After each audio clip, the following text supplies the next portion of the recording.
Muy bien, bueno, acá seguimos ya en esta mesa con nuestro invitado del día, hola, con hola, Noé. ¿cómo Bueno, está con nosotros Ale Fara. Bienvenido, Ale. Ale, gracias por acercarte justamente a compartir lo que va a ser la presentación de tu primer libro, Vidas Crónicas, el próximo 24 de noviembre a las 17 horas. ¿Cómo estás, Ale? Gracias a ustedes ¿Todo por bien? la invitación. Buen día, ¿cómo les va? Muy bien, contentas de tenerte acá. Bueno, yo también. En este living. Sí. Acá bueno, y vos más feliz todavía con esto que decía Juli. Sí, sí, la verdad que sí. Qué bueno. Un poco de, felicidad, de nerviosismo, Expectativa, la expectativa, todo, bueno, todo junto. Es que hay una mezcla de 30 sensaciones. años de trabajo. Vamos a decirlo, estamos fantásticos, muy jóvenes todos, Sí, pero... sí. Pero 30 años Sí, eso de trabajo. Esta es delata igual, un poquito, ¿no? Delata un poquito ahí las edades. Sí. Sí, son 30 años, casi todos en el diario, porque la profesión ya debo llevar unos cuantos más, serán como claro. 35, 37. Yo arranqué cuando era estudiante inicial en la uni, lo cual estuvo bueno por un lado, porque uno ya enseguida quiere salir a trabajar cuando es chico y tiene todo ese entusiasmo, y después la carrera que se te empieza a alargar porque mientras estás trabajando, pero bueno, las notas que están reflejadas en este libro, algunas son de esos inicios y después, bueno, hay de todas las épocas. Estábamos revisando ahí mientras fuera de cámara, pero hay algunas del 97, imagínense. 96, 97. Ale, fuera de aire, que decíamos como que esto es un reflejo y te das cuenta de todo lo que hiciste, ¿no? Que vos por ahí, uno después se va olvidando de las cosas, todo, pero cuando empezás a verlo, todo decís, wow, mira con todos los que estuve, mira todo lo que hice, mira todo, viste, es mucho en tu carrera. Sí. Y también te decía esto de, por ahí, el valor de haberlo guardado en su momento, porque que ahí te decía que Eliana, mi compañera, tuvo mucho que ver porque era como la que me decía, bueno, esto, pero tenés que organizarlo, entonces me hacía todos unos sobres escritos, manuscritos con cada año. Claro. Y ahí íbamos seleccionando las notas que me parecían que estaban las más interesantes. Eso es amor. Eso es amor, ¿viste? Sí. Y admiración, porque admiraba el trabajo. Y admiración, claro que sí. Y eso de alguna manera me facilitó después el tema de editar el libro. Claro. Porque gran parte del trabajo estaba hecho en el sentido que estaba guardado ahí, había que editarlo. Porque si no sabes lo que es buscar todo eso. Cuando no pones fechas, viste, más hablando de crónicas sobre todo. Y después mucho de cuál dejo, cuál pongo, eso también es como un poquito doloroso porque decir, bueno, esta la quiero mucho, esta nota, pero a lo mejor para el lector no sé si le dirá tanto. Está bien. Se puede poner en un segundo libro después. Se quedaron afuera. La verdad que fue muy ambicioso, porque es como hay mucho material, lo tuve que dividir en 4 capítulos, que como vos decís, podría haber sido un libro cada capítulo, porque por ejemplo, los libros de viajes, había un montón. O las notas que uno hace a la gente común. Cuando uno dice gente común son las historias más potentes, porque son las historias de, gente que tiene sufrimientos así muy, muy fuertes o grandes, o pequeñas alegrías, pero que quedan ahí como tapaditas. Y bueno, había que también seleccionar y dejar afuera algunas. Y bueno, pensaba, Ale, en estas vidas crónicas, en las crónicas de tantas vidas, también la crónica de tu vida, ¿no? A ver, ¿cómo sentís que fue pasando el tiempo, que fue pasando la historia, que fue pasando, digamos, tu pasión por el periodismo? Sí, a mí esto lo veo como una forma de ilusa de conjurar el tiempo, de decir, bueno, a ver, porque el periodismo es esto, es pasar, es lo que hoy hiciste, hiciste una nota bárbara con Caruso, mañana la gente la comenta y pasado ya se lo olvida. Es cierto eso. Entonces por ahí el formato libro te permite eso, la ilusión de decir, bueno, acá es detenerse esto un poquito, ¿no? va a permanecer un poquito más. Claro. Y es eso, ver a la retrospectiva, ver un poco el reflejo de la carrera de uno, que fue mutando, porque en mis inicios yo hubiera anhelado ser un periodista deportivo, me gusta mucho el deporte, de chico me gustaba mucho. ¿Te gusta jugar al fútbol? Sí, claro, soy un jugador frustrado, absolutamente. Y después, la vida te va llevando, la profesión te va llevando hacia hacer otro tipo de periodismo, más comprometido, más con lo social, finalmente más hacia lo judicial. Claro, y de todo eso sí, es como que están las huellas en Vidas Crónicas, ¿cierto? Del paso. Es cierto lo que decías vos. La forma de ser periodista, porque digamos, era un tiempo en donde el periodismo se hacía de otra forma a lo que hacemos hoy. También eso está reflejado. Está bueno lo que decís, sí, es así.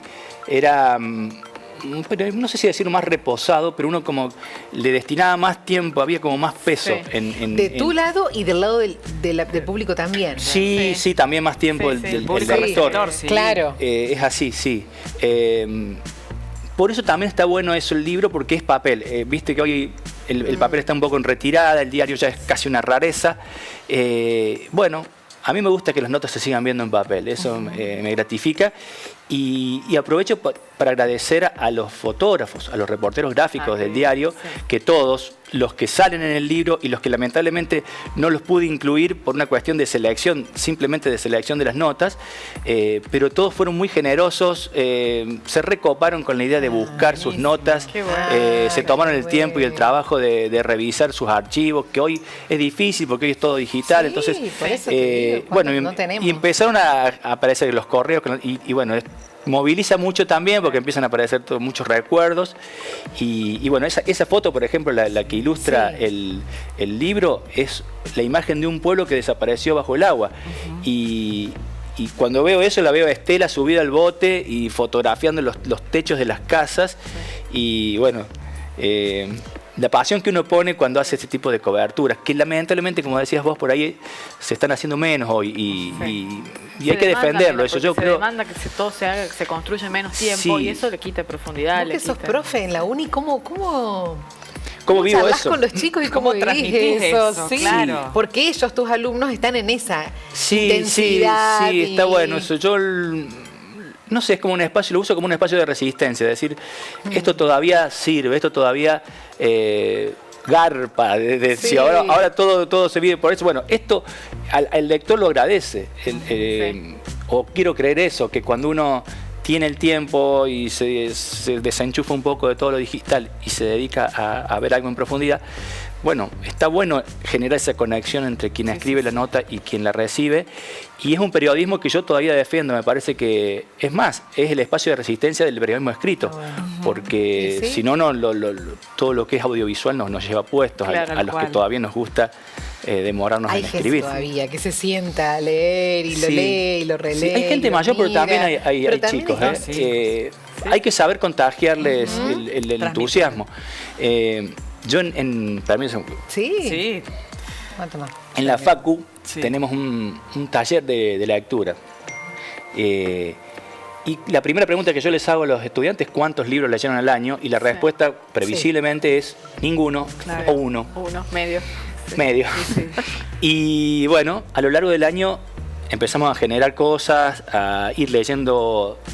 Se generó la idea, alguien dijo, de hacer una lectura colectiva, se coparon todos y empezó a funcionar eso y empezaron a avanzar los libros que íbamos leyendo en el año. Pasamos de 1 a 2 a 3 a 4 y ya con un nivel de compromiso, porque ya se genera como una comunión entre qué le pareció a uno y al otro.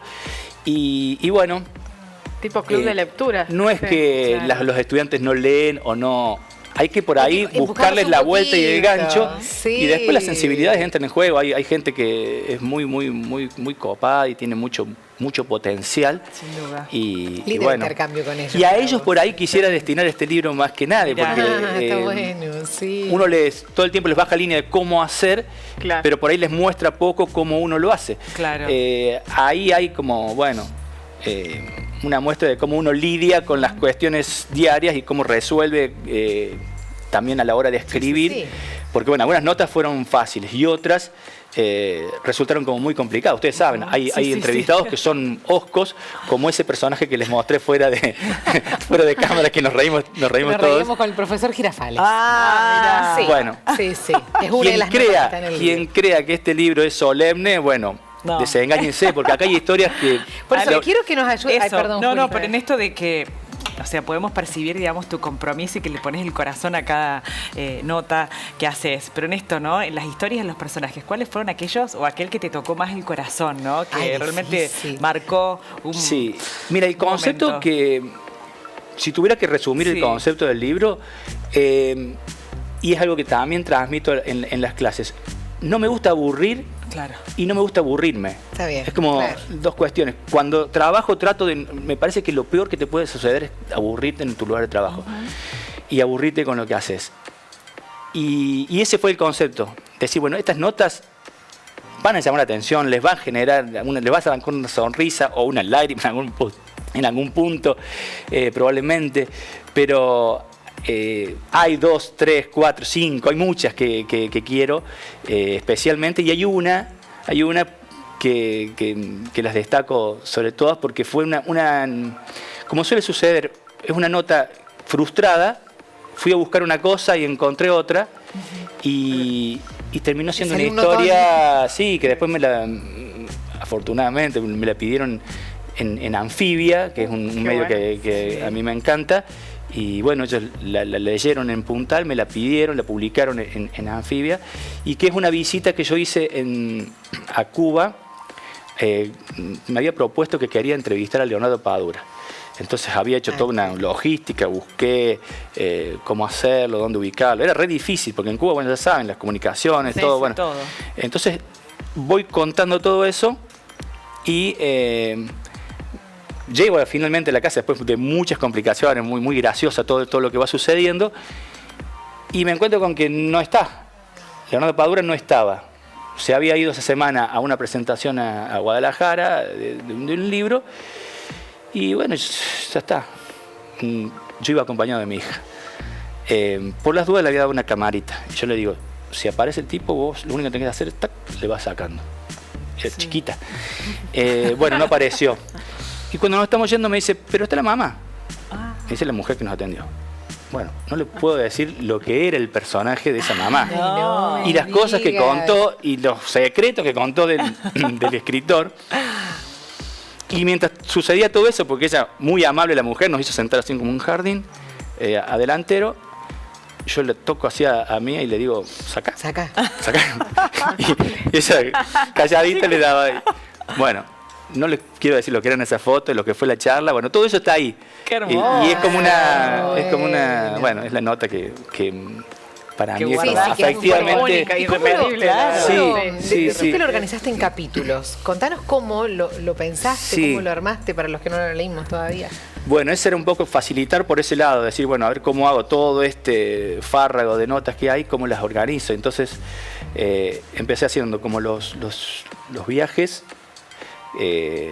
los libros las notas de viajes, que seleccioné muchas de Medio Oriente, de lugares que por lo general no visita un turista, sino alguien que busca alguna otra dificultad o conocer un poco más. Eran viajes de mochilero, que también te permite acceder a otro costado de esa realidad. Y coincidió con la época en la que se podía viajar a Medio Oriente. Yo creo que fue el último año antes de que se desatara la guerra en Siria. Y yo había estado ahí, en el centro de todo ese... Y ya se veía ahí toda una cosa convulsionada, pero sobre todo se veía un pueblo que es muy diferente al pueblo que te vende la CNN o los medios de Occidente, como el terrorista. No, ahí hay una necesidad de comunicarse, hay una amabilidad, bueno, todo eso también se transmite. Y estuve en Líbano, Siria, en varios lugares. Cairo, bueno, varios lugares ahí. Estuve casi en la frontera con Irak.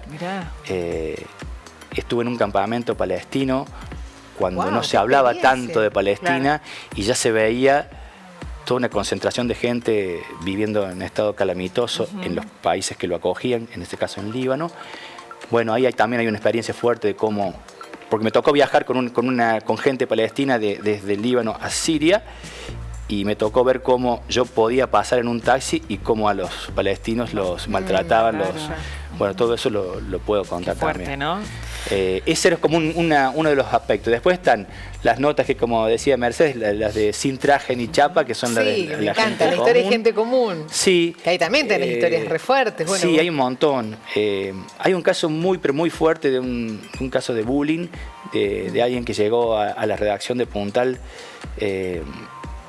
desesperado, contando algo que me resultó muy difícil de creer. Me dijo que tenía un arma, que estaba dispuesto a hacer cualquier cosa en el colegio.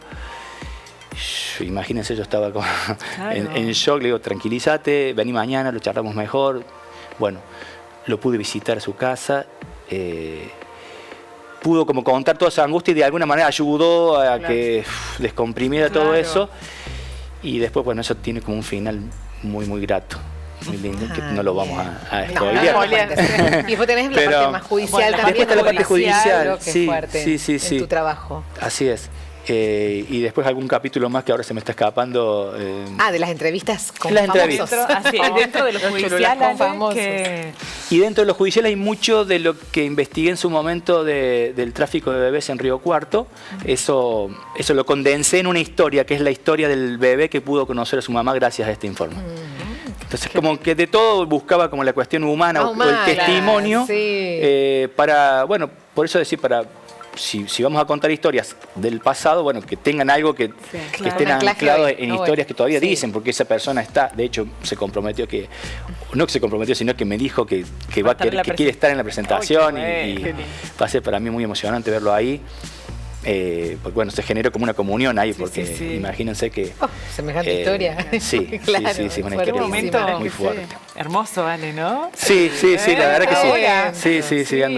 Y me voy mentalizando, no tengo que llorar, no tengo... La verdad que te veíamos ahí, bueno... Sí, es porque me preguntan y enseguida me remiten a esos momentos, ¿viste? Como que... Hay un poco de nostalgia por el tiempo que pasa. No sé si nostalgia, yo no soy de la nostalgia, no trato de eso de manejarlo. Pero sí, enseguida me vienen imágenes muy potentes, que bueno, que es un poco...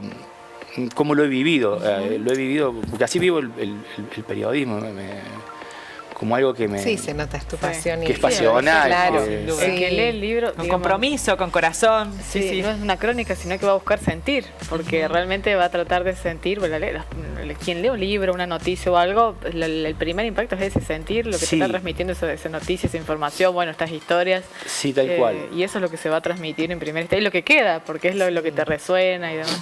Tal cual. Espero que muchas de estas historias queden resonando, me parece que... Seguramente. Que ahí estaría el objetivo y estaría más que cumplido. Bueno, hay una preventa, así que está buenísimo que podamos aprovecharla. Hay una preventa que la podemos hacer directamente a un teléfono que estaba saliendo en pantalla hace un ratito nada más. Lo podemos adquirir antes de la presentación. Sí, eso también está piola. Porque, ahí está el número. Claro. Me pueden contactar ahí o si no en el link ahí en el Instagram, tengo el link en el perfil. Perfecto. Sobre todo pensando en los estudiantes, en que lo puedan tener a un precio accesible, que hoy sabemos que los libros son costosos. Caros, y bueno, triste. Este es un libro gordito, un libro largo, y gracias a la editorial Unirío, que me acompañó en todo el proceso, hoy lo puedo poner a la venta a un precio que me parece que es accesible. Sí, que es accesible. Entonces, bueno, apuntando sobre todo a los estudiantes, pero obviamente también al público en general. Y bueno, muy agradecido porque, bueno, primero porque me han invitado un montón de compañeros y colegas, lo cual para mí también es como bueno, me gratifica porque no tuve que tocar ningún teléfono, sino que todo el tiempo gente, vení, pasá, ya el último me parece, digo, me van a ver hasta en la sopa y me da como purito. Pero bueno, eso también se ve que me ayudó un montón a que el libro se conociera y que empezara a circular, así que sí, ya te digo que buena parte de la edición que he sacado de Unirío ya está reservada, así que bueno, que aprovechen los últimos días de la preventa. Dale, y repasemos, Ale, para la presentación. El día, la presentación es el 24. Sí. El lunes 24, feriado, que es el día feriado y es el cierre de la feria, va a estar piola, es a las 5 de la tarde. Y es en el edificio del ex tribunales, que dicen que lo han dejado hermoso. Yo no lo vi. Precioso. Me encanta que sea ahí, viste, la feria. ¿No? Está buenísimo. Sí, está recuperado. La librería esta que está en Buenos Aires, que era un teatro antes. Sí, bueno, el Ateneo. El Ateneo. Bueno, es la onda. Ha quedado con esa... Es la onda. Sí, es precioso ese lugar y fantástico que los han podido recondicionar y ojalá que quede, ¿no? Para me encanta la cultura. La idea. Sí, por un lugar. Bueno, muy y amigos bien. Que te van a estar acompañando ese día ahí. Seguro. La cita entonces el próximo lunes, feriado 24 de noviembre a las 17 horas allí en el marco de la Feria del Libro, bueno, la presentación de Vidas Crónicas de Ale Fara. Bueno, Ale, gracias. La verdad que hermoso compartir este momento con vos. Nos entusiasmaste con el libro, yo quiero saber todo. Yo también, yo lo quiero leer. El profesor Girafales sobre todo, ¿sabes qué? Mira, la primera que leería. Sí, seguro. Crónica de los goles de Ale, nos dice. Que hablemos de los goles. No. Dijo que era un futbolista frustrado. No. Al lado de Marconi tiene una zurda, pero riquelmiana. No. ¿Qué tal? Mira. Y del rústico Ferrari también. Sí, sí. A ver, el rústico Ferrari. rústico, Bueno, ya te muchas dice todo. interpretaciones puede tener, ¿eh? Eso sería para otra día invitación. de Hacemos la todo. escuela. otra charla, otra charla. Otro libro. Otro de la secuela Otro libro. Eso lo tiene que escribir Marconi, seguramente. Bueno, Ale, gracias, que lo Gracias. disfruten A mucho. ustedes, por favor, Un por la placer generosidad. tenerte. Muchas gracias. Por favor, bueno.